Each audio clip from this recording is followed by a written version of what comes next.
بسم اللہ الرحمن الرحیم۔ السلام علیکم ناظرین۔ نور مقدم کیس میں روٹین کا آج تو ویسے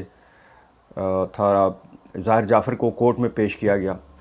مطلب آج اس کی تاریخ تھی جوڈیشل ریمانڈ، چونکہ 14 دن کا جوڈیشل ریمانڈ جو ہے وہ چل رہا ہے سب کا، اس ظاہر جعفر کا، اس کے والدین کا، ملازمین کا، اور تھیراپی والے جو ہیں وہ آپ کو پتہ ہے کہ وہ ضمانت پر ہیں۔ آج ظاہر جعفر کی تاریخ تھی، چونکہ اس کا 14 دن کا جو جوڈیشل ریمانڈ ہے وہ ختم ہو رہا تھا آج، اور آج کی تاریخ تھی 30 اگست کی۔ اس کو کچہری لایا گیا، اسلام آباد کچہری میں، لیکن آج کل ہو یہ رہا ہے کہ اس کے والدین کو بھی جب پچھلی تاریخ پر لایا گیا تھا تو بخشی خانہ وہ جگہ ہوتی ہے، بہت سارے لوگوں کو نہیں پتہ ہوگا بخشی خانہ وہ ہوتا ہے جہاں پر جیل کی گاڑی جو ہے وین اس سے لا کے قیدیوں کو ایک حوالات بنی ہوتی ہے، وہاں رکھا جاتا ہے، اور اس کے بعد جب ان کی نام بولا جاتا ہے، کیس جب لگتا ہے کورٹ میں، تو ان کو وہاں سے نکال کر وہاں لے جایا جاتا ہے کورٹ میں۔ تو وہ بخشی خانہ بھی کچہری میں ہوتا ہے، لیکن ایک حوالات ٹائپ ہوتی ہے۔ ظاہر جعفر کو آج جو اس کی تاریخ تھی اس پر اس بخشی خانے میں لایا گیا، کچہری لایا گیا، لیکن کورٹ روم میں پیش نہیں کیا گیا۔ اس کی بہت ساری وجوہات بھی ہو سکتی ہیں کہ کیس میں کوئی فردر اپڈیٹ نہ ہو، خالی تاریخ ڈالنی ہو، تو پھر اس کو بخشی خانے سے نکال کے کورٹ لے جانے میں اور وہاں جا کر صرف تاریخ ڈالنے میں زیادہ جو ہے ٹائم لگ رہا ہو، تو پھر کورٹ جو ہے وہ بغیر ملزم کو عدالت میں پیش کیے ہی اگلی تاریخ دے دیتی۔ اور اس کیس میں بھی آج یہی ہوا کہ ظاہر جعفر کو بخشی خانے سے نہیں نکالا گیا، اور وہیں سے اس کے کیس کی جو اگلی سماعت ہے اس کو، یعنی اس کو مزید جوڈیشل ریمانڈ پر جیل بھجوا دیا گیا۔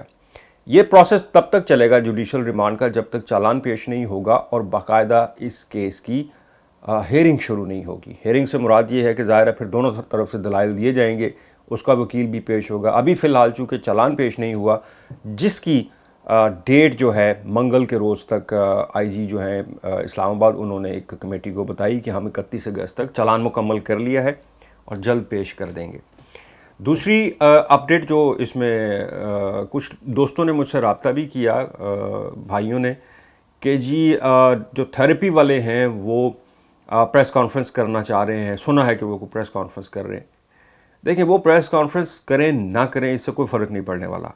مطلب ان کے کیس پہ اس پہ کوئی فرق نہیں پڑتا، نہ ان پہ فرق پڑے گا کوئی، نہ ان کے کیس پہ فرق پڑے گا، نہ ان کی ضمانتوں پہ پڑے گا۔ ان کی ضمانتیں جو ہیں ایڈیشنل سیشن جج نے دے دی، لیکن اس کو چیلنج کر دیا نور مقدم کے والد نے ہائی کورٹ میں، وہ اب وہاں پر ہے۔ دوسرا بتایا جا رہا ہے کہ مبینہ طور پر پولیس نے جو اپنا چالان مکمل کیا ہے نور مقدم کیس کا، اس میں تھیراپی ورکرز کو بھی قصوروار ٹھہرایا گیا ہے۔ تو یہ تو جب پیش ہوگا تو اس کا تو اچھا خاصا امپیکٹ ہوگا ان کی ضمانتوں پر۔ اگر پولیس یہ کہہ رہی ہے کہ یہ بھی قصوروار ہیں تو اس کا اچھا خاصا امپیکٹ ہوگا ان کی ضمانتوں پر۔ تیسرے نمبر پر مجھ سے کسی نے کامنٹ میں پچھلی ویڈیو پہ پوچھا تھا جی کہ کسی خاتون نے یوٹیوب پہ ماریہ کے متعلق کوئی ایک بات کی ہے، اس کو یہ نہیں کرنی چاہیے تھی۔ مجھے نہیں پتا کہ یہ وہ اس کو، اگر آپ خود کسی چیز پہ کنونس نہیں ہیں، میں وہ نام نہیں لے رہا جو انہوں نے پوچھا تھا، کہ اگر اس بارے میں نور مقدم کے بارے میں آپ کو یہ بات کنونس نہیں ہے آپ خود، تو آپ اس کا ذکر ہی کیوں کریں۔ مجھے آپ کو ایک بات میں کنفرم سے بتا سکتا ہوں کہ نور مقدم ظاہر جعفر پر جو زیر دفعہ 302 کی چارج ہے وہ ایک مرڈر کا ہے، یعنی کہ نور مقدم کا، اور اگر نور مقدم جو ہے اس کے متعلق کوئی ایسی بات ہوتی تو ڈبل مرڈر کا چارج لگتا ظاہر جعفر کے اوپر، اور یہ کیس بالکل ہی ڈیفرنٹ ہوتا۔ جو میں اس کا ذکر نہیں کر رہا ہوں، جو بات کسی نے پوچھی تھی مجھ سے، لیکن بہرحال اگر کوئی ایسی بات ہوتی تو اس پر ظاہر جعفر پر ڈبل مرڈر کا چارج لگا ہوتا۔ اس میں آخر میں صرف آپ کو ایک چھوٹی سی انفارمیشن یو کے کی دے رہا ہوں کہ ایک بہت معروف اور ڈیسنٹ یوٹیوبر ہیں یو کے سے، وفا حسین،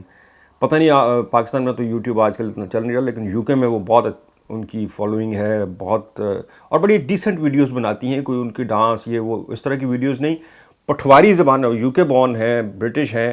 لیکن وہ اپنی پٹھواری زبان میں اچھے اچھے میسیجز دیتی ہیں، اور وہ کافی ان کی فالوئنگ شپ ہے۔ افسوسناک واقعہ یہ ہوا کہ ان کا تعلق جو ہے آزاد کشمیر سے ہے، میرپور میں ہیں وہ، ڈڈیال میں اور ڈڈیال میں ان کے اپنے ہی سگے بھانجے نے ان کو جناب چھری کے وار کر کے شدید زخمی کر دیا. پکڑا گیا ہے ان کا اپنا بھانجا ہے سگا, اور بتایا یہ گیا ہے کہ وہ اپنی بہن کے گھر ہی گئی ہوئی تھی چھٹیوں پہ, اور ان پر یہ حملہ ہوا. اور پولیس کے مطابق وفا نے پولیس والوں کو یہ بتایا ہے کہ اس نے میری والیٹ سے 20,000 روپے نکالے تھے, تو وہ منع کرنے پر جھگڑا ہوا, اور پھر یہ ایک اور برٹش گرل تھی جس کے ساتھ یہ سانحہ پیش آیا, وہاں پر واقعہ پیش آیا ہے. لیکن اس میں یہ ہے کہ اس میں کوئی ان نون نہیں ہے یا کوئی ایسا گھر کا فرد تھا اور وہ پکڑا بھی گیا ہے. بہرحال اس بیچاری کی کنڈیشن جو ہے ہاسپٹل میں ہے, کوئی لائف تھریٹننگ اس کی نہیں ہے کنڈیشن, بہرحال زخمی وہ ضرور ہوئی ہے. یہ 2-3 اپڈیٹ تھی آج کی اس ویڈیو میں نے آپ کے سامنے رکھ دی. شکریہ.